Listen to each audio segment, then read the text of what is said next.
But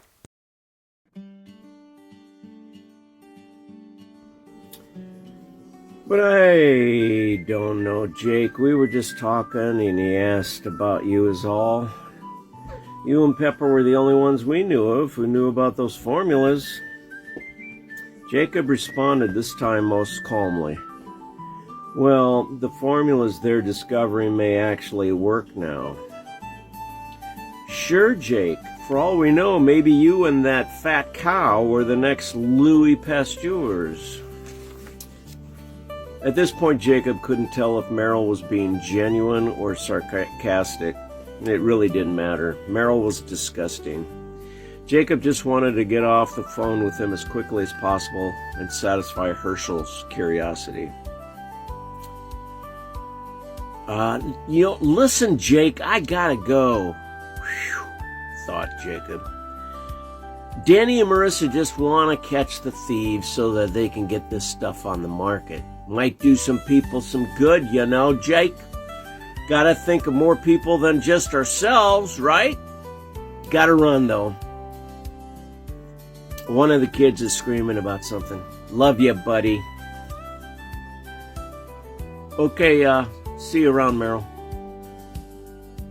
Man, I know you can't tape people without their consent, but whoo-wee.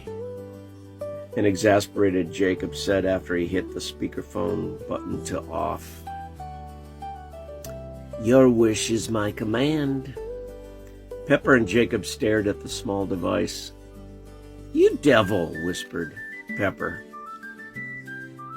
Maybe can't be used in court, but can't hurt us at this stage neither, said Herschel. No one but them, whispered Jacob. That's the end of chapter 8, so we'll continue with chapter 9. Meanwhile, Merrill was busy relaying all of the conversation he could recall to his new friend, Dennis Fairbanks. Too much, Denny told Merrill over the phone. Too much. I know you two were once close, and I suppose some of that old loyalty might bleed into your sister's present state, but Merrill never hint to him in any way he might have a right to our product, neither in profits or credits. There's a lot riding on this if we keep things clear. Marie's condition will remain our top priority as long as we monitor her through the aid of our financial muscle, our stockholders, and the integrity that has maintained our status in the world all of these years. Give your sister to us for the next 5 years, and I'll see to it that she gets the attention she may need in case there are any side effects, big or small, God forbid. I know I goofed it up. I'm sorry, Denny. Bygones. Right now we need to focus on a legal strategy to get our work back. We can't go public just yet until we do. You know, and I know, Jacob Phelps was behind that theft. I've sent letters to our corporate office in Seattle where a legal team is being put together. As far as compensation goes, your first paycheck should be as early as Christmas. Marie's condition is the main gift I'm already grateful for, said Merrill. Well, you can thank your God for that, Merrill. God and Annex Systems. Denny gave a few more words of caution to Merrill, telling him to speak to no one, especially Jacob or Pepper, of their plans to drag Jacob into court. Similarly, he was to keep hushed about anything concerning his sister or the Annex's forthcoming change in focus and leadership. Annex Systems was going to become the pioneer mecca for speech disability-related answers and healings. Less aspirin, sleeping aids, more big-time attractions for Annex Systems. The kind of things people would be willing to spend exorbitant price tags for. Merrill assured Denny he was in compliance all the way. He would avoid Jacob like the plague.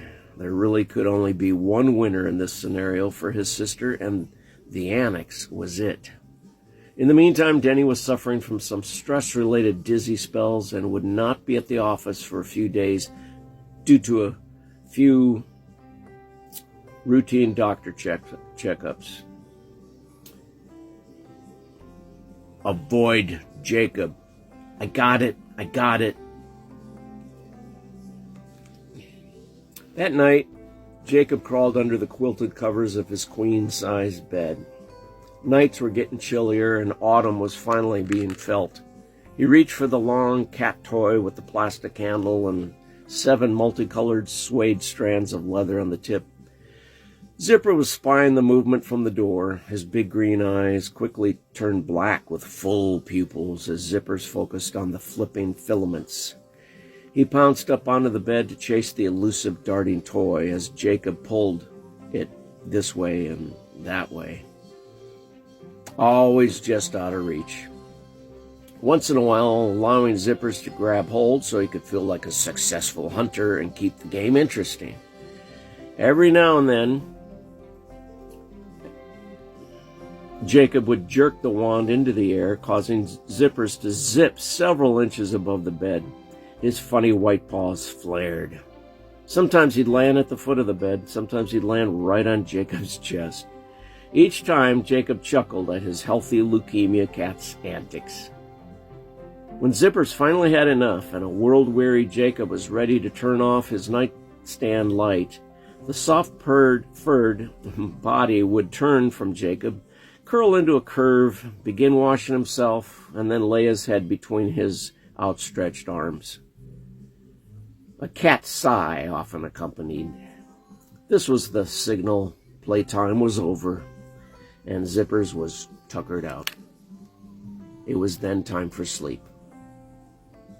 The light was out, and Jacob, too, got into a comfortable position.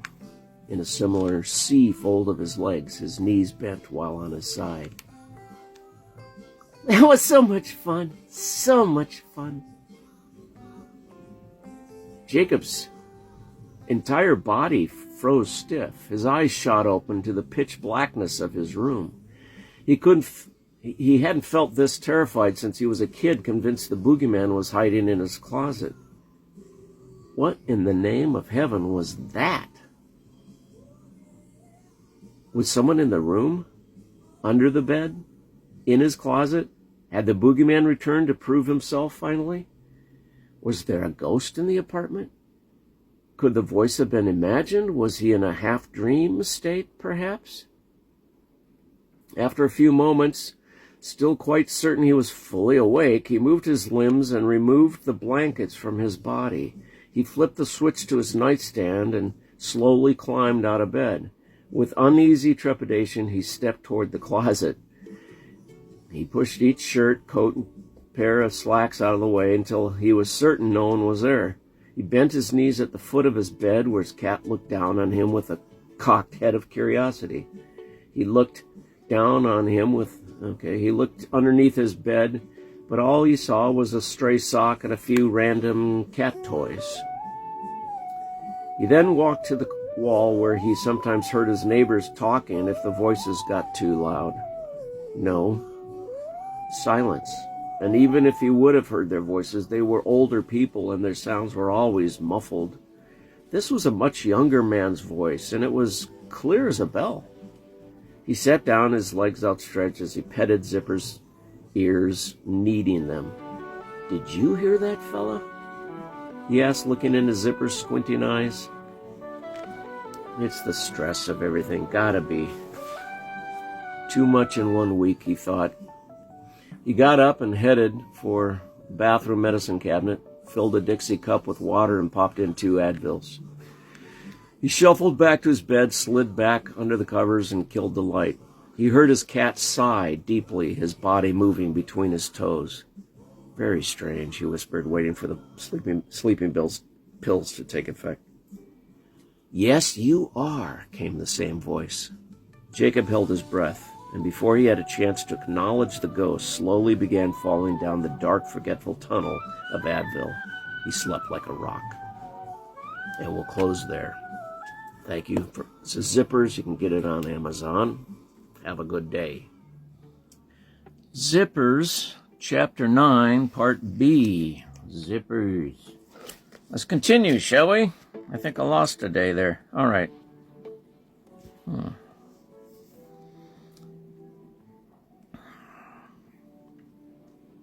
Yes, you are, said the same voice.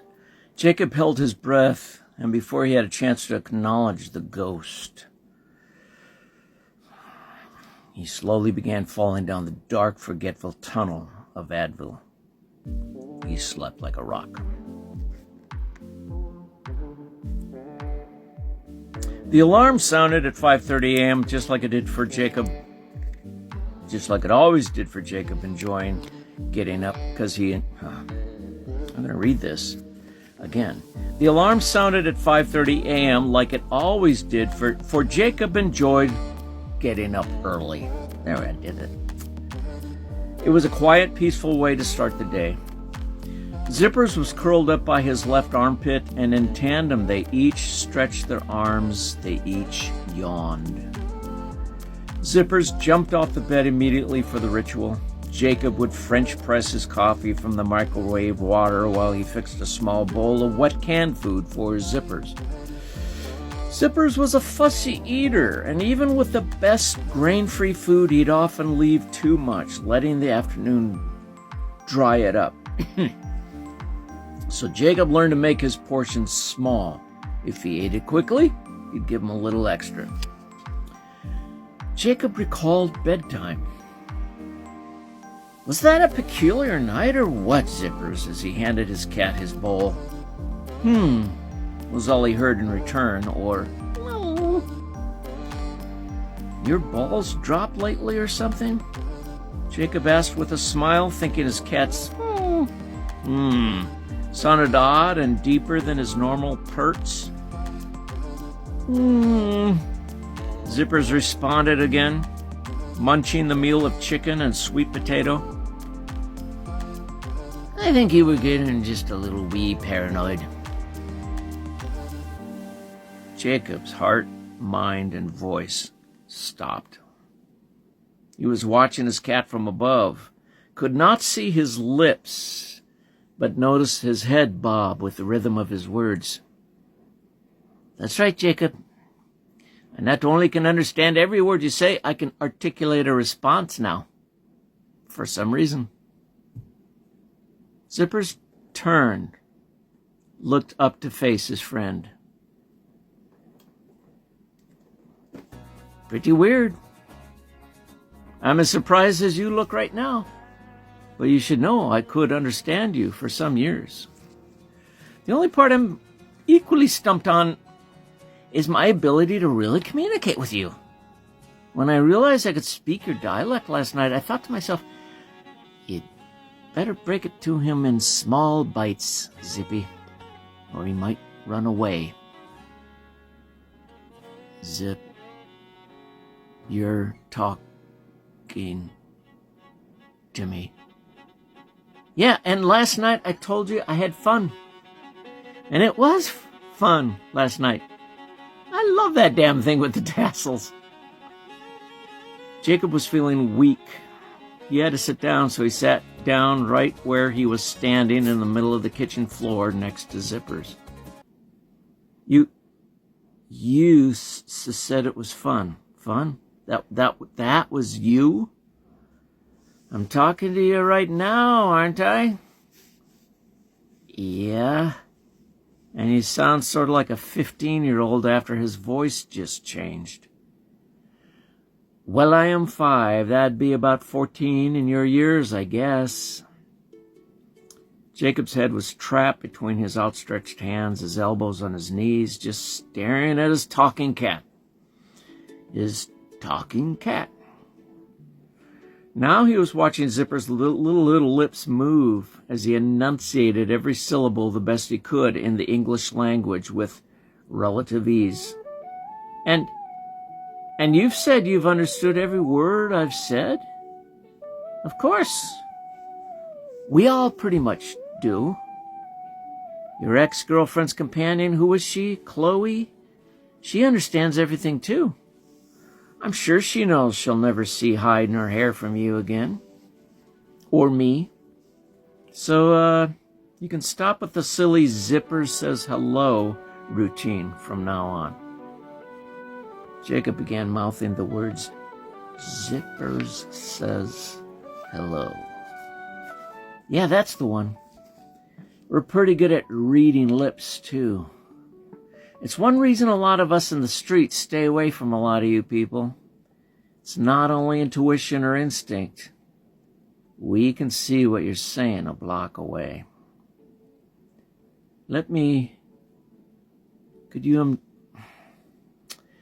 Just let me have a minute of silence, Zippers. I need to think. Sure thing. A minute passed. I could meow, if that would help. No, that would seem pretty trite right now. I still love you, you know. Zippers walked a few steps over to Jacob, who was still hunched over, now gnawing on his right kneecap through his jeans. Zippers rubbed his head against his shin, purring. Jacob lifted his left hand and rubbed Zipper's cold ears until they began warming up like he always did when Zippers got close, and it was chilly. Zippers continued purring and sat by his side. It must be the formula. I was waiting for you to figure that out, Jacob. You drank some when my friend and her cousin were here. I thought it was milk. You know how I love organic milk. I knew you loved milk. I didn't know the particulars. Now you do. Organic tastes better. Jacob shifted his thoughts to the formula again. Whatever unlocks or repairs tissues in the brain for human autism must unlock cognitive abilities for communication too, no matter what the species is. Not cognitive, my friend. We're already aware. Dogs, cats, dolphins, apes. What I think your elixir must do for me is unlock my speech abilities. My mouth against my tongue against the sides of my mouth, my trachea moving next to my larynx, all these things just loosening, cooperating for something the gods must have wanted at some point, Jacob. I was cognitive the day I figured out what the litter box was for. Oh, and by the way, that dubbing of litter box, it's confusing to us. When we have kittens, we have litters, don't we? You don't want us to have our babies in boxes we shit in, do you? Huh, you got a point. Jacob looked intently into his friend's sparkling eyes. So all this time, all these years, these 5 years, I've been talking down to you?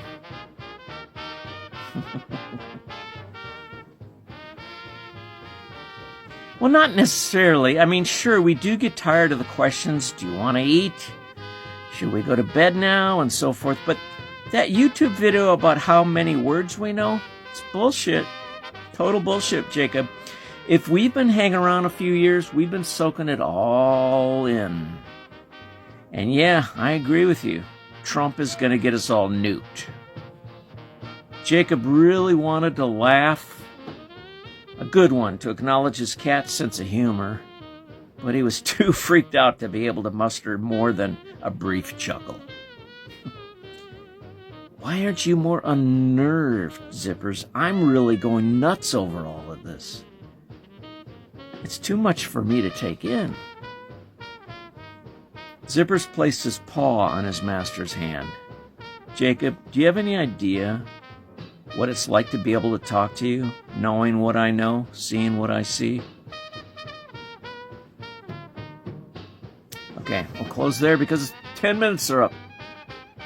get this Zippers book on Amazon.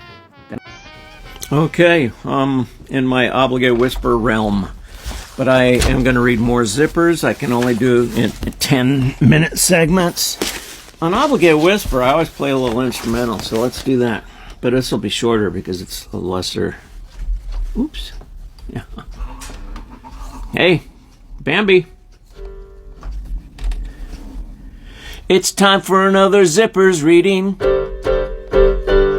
It's time for another Zippers reading. Are you ready for another Zippers reading?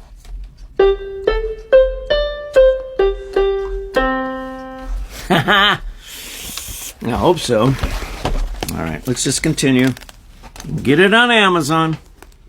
Type in my last name. And no, it's not. Rogers. Okay. Where was I? Jacob, do you have any idea what it's like to be able to talk to you, knowing what I know and seeing what I see? This is his cat talking to him. He just learned how to talk. Jacob remembered from his church days that old scripture, all of creation groans, waiting for their day of salvation. He petted Zipper's paw. A bit like severe autism, maybe.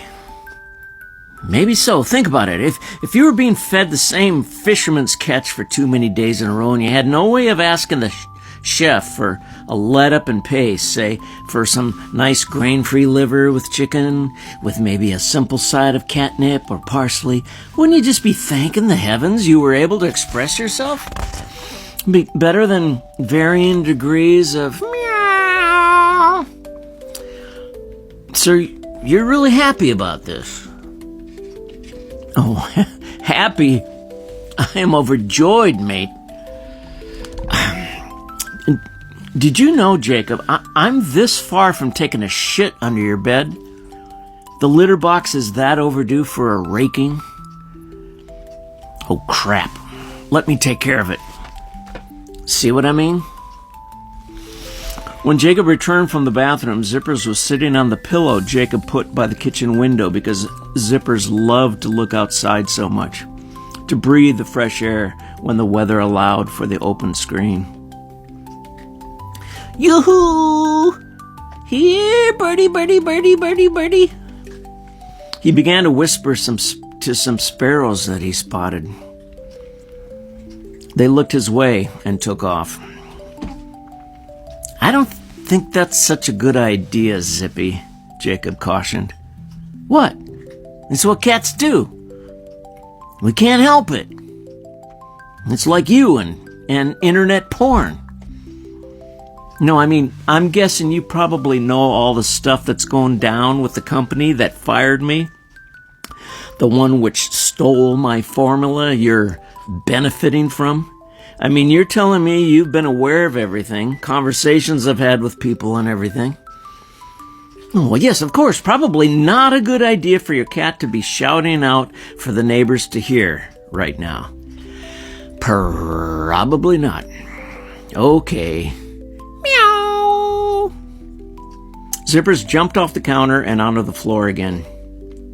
Your litter box is all nice and fresh right now. Oh, good, because I do have to release some pee.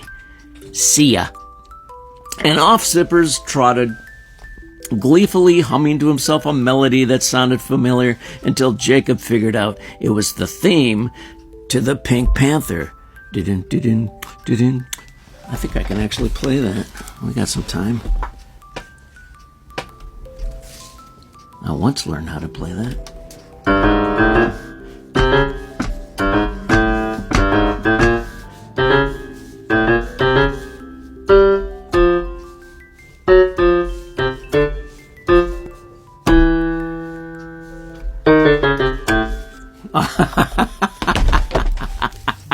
Get back to the book, Peter. He was humming the... They were watching a Netflix movie of a Pink Panther one not only a week ago. He must have loved the titles, was all Jacob could figure.